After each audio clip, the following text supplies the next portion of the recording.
Friends, आज आपण करणार आहोत घेवड्याची आमटी। घेवड्याची आमटी ही गावाकडे हमखास केली जाते।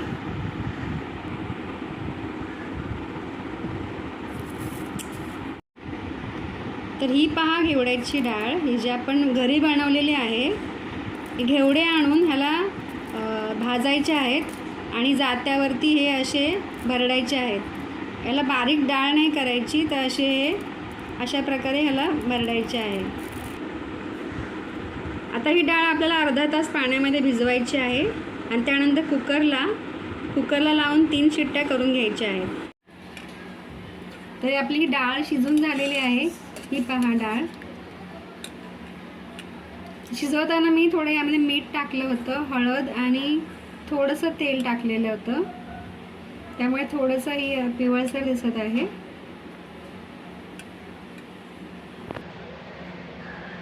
फोडणीसाठी मी पाणी गरम करत ठेवलंय। तर फोडणीसाठी आपण साहित्य तयार करून घेतलंय। त्यात लसूण, ह्यात 8-9 पाकळ्या लसणाच्या आहेत, जिरे आहे, कढीपत्ता आहे। जिरे मी अर्धा चमचा घेतलेला आहे आणि कोथिंबीर आहे। आणि हा मसाला जो आहे तो आपण घरी बनवलेला आहे। त्यामध्ये कांदा, खोबरे आणि लसूण असं एकत्र करून मी बनवलेलं आहे। याचं तुम्हाला जर कसं बनवायची माहिती हवी असेल तर मी तुम्हाला डिस्क्रिप्शनमध्ये लिंक देत आहे, तर तो व्हिडिओ तुम्ही जरूर बघा। तर या खलबत्त्यात मी आता लसूण, जिरे आणि कढीपत्ता वाटून घेणार आहे। तर मसाला आपला वाटला आहे। आता आपल्याला तेलामध्ये फोडणीसाठी हा टाकायचा आहे। तर हा वाटलेला मसाला आपल्याला तेलात टाकायचा आहे। तेल मी घेतलं आहे, 1-2 पळ्या तेल घेतलेलं आहे आणि तेल तापलेलं आहे चांगलं। तेलामध्ये मी हा वाटलेला मसाला टाकणार आहे।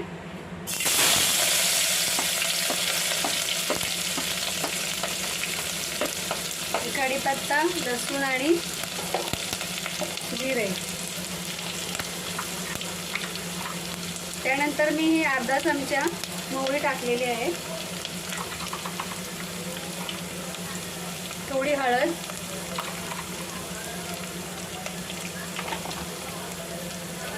आणि जो हा मसाला घेतलेला आहे वाटलेला, तो सुद्धा मी टाकते।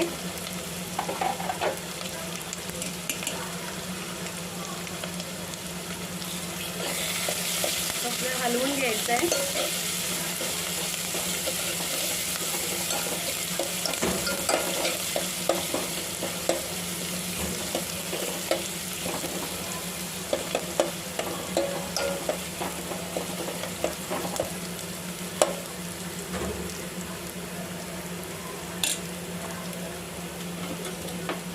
आता आपल्याला यामध्ये जो हा घरगुती लांबची लाल चटणी आहे ती मी टाकणार आहे। ती आपल्याला 1 मोठा चमचा टाकायची आहे।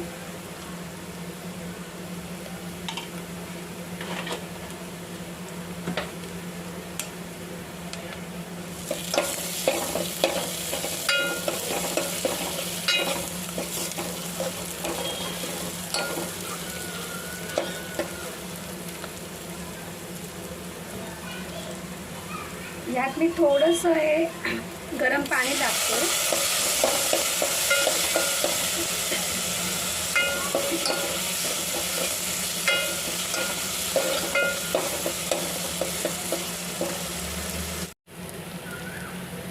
मसाल्याला तेल चांगलं सुटलेलं आहे। आता आपण त्यात जी शिजवून डाळ घेतलेली आहे घेवड्याची, ती आपण यातमध्ये ओतायची आहे।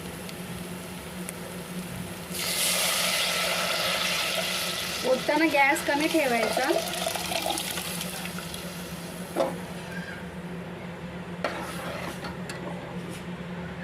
जे आपण गरम पाणी करून घेतलं आहे ते आपण ह्यामध्ये डाळीमध्ये ओतणार आहे।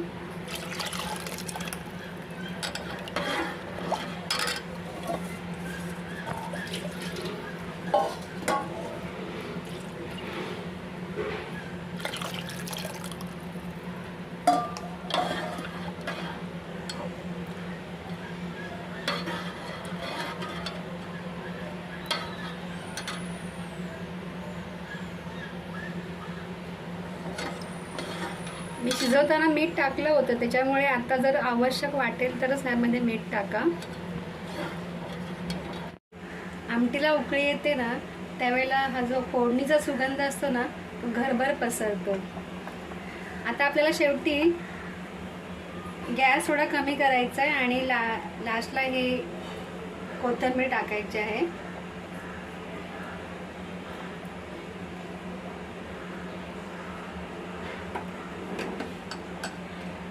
तर ही आपली आमटी तयार झालेली आहे. तर ही आमटी मी आता बाउलमध्ये सर्विंगसाठी रेडी केलेली आहे आणि थोडीशी वरून कोथिंबीर टाकलेली आहे. हे पहा, ही डाळ ही अशी आमटी तयार झाल्यावर दिसते. थिकनेसपणासुद्धा छान आलेला आहे आणि ही आमटी खरोखरच खूपच छान लागते चवीला. तर तुम्ही ही भाताबरोबर, चपातीबरोबर किंवा भाकरीबरोबर खाऊ शकता. ही नक्की तुम्ही घरी करून बघा आणि माझा हा व्हिडिओ तुम्ही शेवटपर्यंत पाहिल्याबद्दल तुमचे मनापासून धन्यवाद.